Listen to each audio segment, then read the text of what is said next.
Hello दोस्तों, स्वागत है आपका चैनल पर। उम्मीद है पूरी फैमिली अच्छी होगी। कहानी शुरू होती है अमेरिका के पोर्टलैंड इंटरनेशनल एयरपोर्ट से। तारीख है 24 नवंबर 1971। इस दिन एक शख्स जिसका नाम डैन कूपर था, वो white shirt, black tie, black full jacket और हाथ में एक काले रंग का बैग लेकर एयरपोर्ट पहुंचता है और नॉर्थ वेस्ट ओरिएंट एयरलाइंस के काउंटर पर जाकर सिएटल के लिए एक टिकट खरीदता है। अब पोर्टलैंड एयरपोर्ट से सिएटल का प्लेन सफर सिर्फ आधे घंटे का था। अब ये टिकट वगैरह खरीदता है, बोर्डिंग पास वगैरह, और प्लेन में चढ़ जाता है। अब इस शख्स ने जो टिकट खरीदा था उसमें इसकी सीट पीछे की थी और शायद उसे भी ऐसी ही कोई सीट चाहिए थी। अब प्लेन 2:50 अपने टाइम पर टेक ऑफ करता है।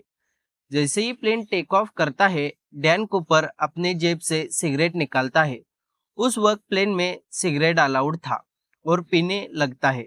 अब सिगरेट पीने के बाद वो सोडा और उसके साथ कुछ और ऑर्डर करता है और उसके कुछ वक्त के बाद वो एक एयर होस्टेस को इशारा करके अपने पास बुलाता है और एक पर्ची देता है, लेकिन कुछ कहता नहीं। अब वो एयर होस्टेस उस पर्ची को बिना पढ़े अपने पर्स में रखती है, क्योंकि उसको बहुत से लोग फ्लर्टिंग के चक्कर में ऐसे पर्ची में अपना नंबर लिख के देते थे। तो उस एयर होस्टेस को यही लगा कि ये भी कुछ फ्लर्टिंग ही कर रहा है और पर्ची में अपना नंबर ही दिया होगा, इसलिए उसने ध्यान नहीं दिया। लेकिन कुछ वक्त के बाद डैन कूपर फिर से उस एयर होस्टेस को अपने पास बुलाता है और कहता है कि मैंने जो तुम्हें पर्ची दी थी, शायद वो तुमने नहीं पढ़ी। अगर नहीं पढ़ी तो मैं तुम्हें बता दूं कि मेरे पास एक बम है जो कि इस पूरे प्लेन को आसानी से उड़ा सकता है। और एयर होस्टेस को यकीन हो जाए, इसलिए वो अपने साथ लाए हुए बैग को खोलता है और उसको दिखाता है। एयर होस्टेस देखती है, उसमें वायरिंग करे हुए 4 सिलेंडर है और वो बिल्कुल एक बम की तरह है। जैसे ही एयर होस्टेस इस बात को सुनती और अपने आंखों से देखती है तो उसके पसीने छूटने लगते हैं। अब डैन कूपर कहता है कि तुम और एक पर्ची पकड़ो और अपने पायलट को मेरी डिमांड बता दो। उस पर्ची में लिखा हुआ था 2 लाख अमेरिकन डॉलर और 4 पैराशूट, इस प्लेन में ईंधन। अब वो एयर होस्टेस पर्ची लेके अपने पायलट के पास पहुंचती है और पायलट को पूरी बात कहती है और पर्ची देती है। पायलट जैसे ही पर्ची को पढ़ते हैं तो वो घबरा जाते हैं और एयर होस्टेस से पूरी बात पूछते हैं। तो एयर होस्टेस कहती है कि हाँ, उसने मुझे दिखाया है, उसके बैग में एक बम है और वो कह रहा है प्लेन मैंने हाईजैक किया है और मेरी बात नहीं मानी गई तो मैं पैसेंजर समेत पूरे प्लेन को उड़ा दूंगा। अब प्लेन के पायलट एयर ट्रैफिक कंट्रोल को कांटेक्ट करके पूरी बात बता देते हैं।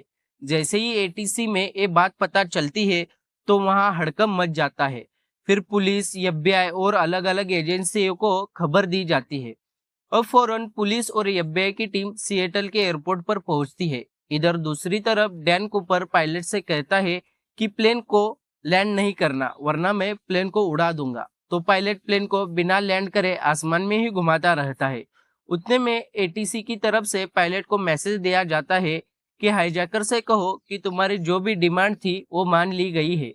अब डैन कूपर प्लेन को लैंड करने की इजाजत देता है और वो भी किसी अलग रनवे पे जहाँ सिर्फ एक यही प्लेन हो।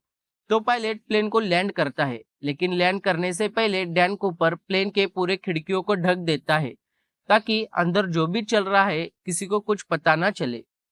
अब प्लेन लैंड होने के बाद डैन कूपर कहता है मेरी जो डिमांड थी, पैसे, पैराशूट और इस प्लेन में ईंधन भरना, वो कोई भी आर्मी या पुलिस वाला या कोई भी किसी भी तरह की वर्दी वाला ना लेके आए।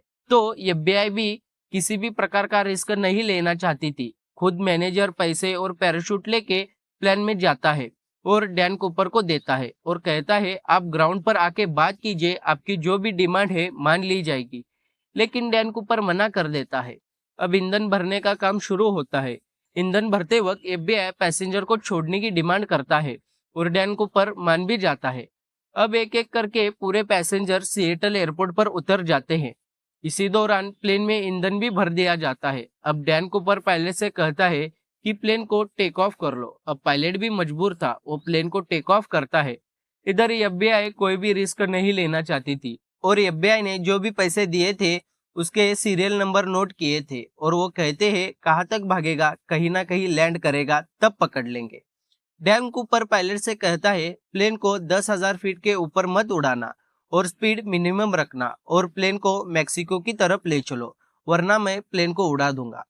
अब प्लेन सिएटल एयरपोर्ट से शाम 7:40 पे टेक ऑफ करता है। मैक्सिको की तरफ जा रहा था, लेकिन कुछ वक्त के बाद पायलट कूपर से कहता है कि प्लेन मैक्सिको तक नहीं पहुंच पाएगा, प्लेन को रिफ्यूलिंग की जरूरत है। तब कूपर कहता है क्या करना होगा, तो पायलट उसको कहता है कि रेनो एयरपोर्ट पर रिफ्यूलिंग करना होगा।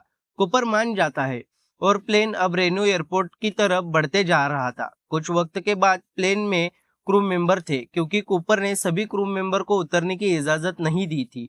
तो प्लेन के अंदर कुछ क्रू मेंबर थे, उनको कूपर कॉकपिट में जाने के लिए कहता है। कुछ वक्त के बाद रात के कुछ 8:13 पर पायलट को लगता है कुछ प्लेन में खराबी आई हुई है और प्लेन सही से बैलेंस नहीं कर रहा है। तो को पायलट डरते हुए कॉकपिट का दरवाजा खोलता है और देखता है कि प्लेन का पीछे का दरवाजा खुला हुआ है और वहां से बहुत तेज हवा अंदर आ रही है और कूपर प्लेन में मौजूद नहीं है।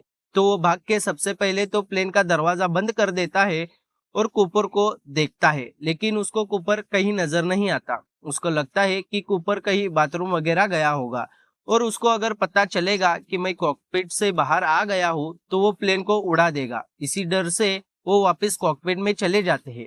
लेकिन कुछ वक्त के बाद रेनो एयरपोर्ट पर प्लेन को लैंड किया जाता है। पहले ही रेनो एयरपोर्ट पर खबर दी गई थी कि एक प्लेन हाईजैक हो चुका है। तो जैसे ही प्लेन लैंड होता है तो आर्मी के कमांडो, एफबीआई की टीम, पुलिस की टीम इस प्लेन को चारों ओर से घेर लेती है और अंदर बहुत एहतियात बरतते हुए अंदर जाती है। पूरा प्लेन छान मारती है, लेकिन उनको कहीं भी कूपर नहीं मिलता। उस प्लेन में सिर्फ 2 पैराशूट थे। प्लेन में सब कुछ था, लेकिन पैसे और जिस शख्स ने प्लेन को हाईजैक किया हुआ था वो शख्स अजीब तरीके से कहीं गायब हो गया था। जिस रूट पे प्लेन था उस रूट का पूरा हिस्सा ग्राउंड लेवल पर तलाशा जाता है।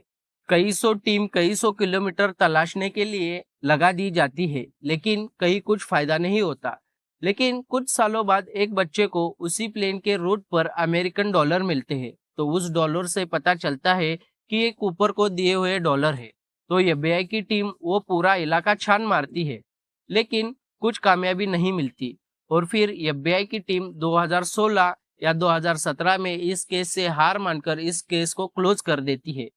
लेकिन दोस्तों, ये शख्स कौन था, कहाँ से आया था, इसका नाम भी असली था या फर्जी था, कुछ भी पता नहीं। और आज तक इस शख्स के बारे में और वो दिए गए अमेरिकन डॉलर के बारे में कुछ भी पता नहीं।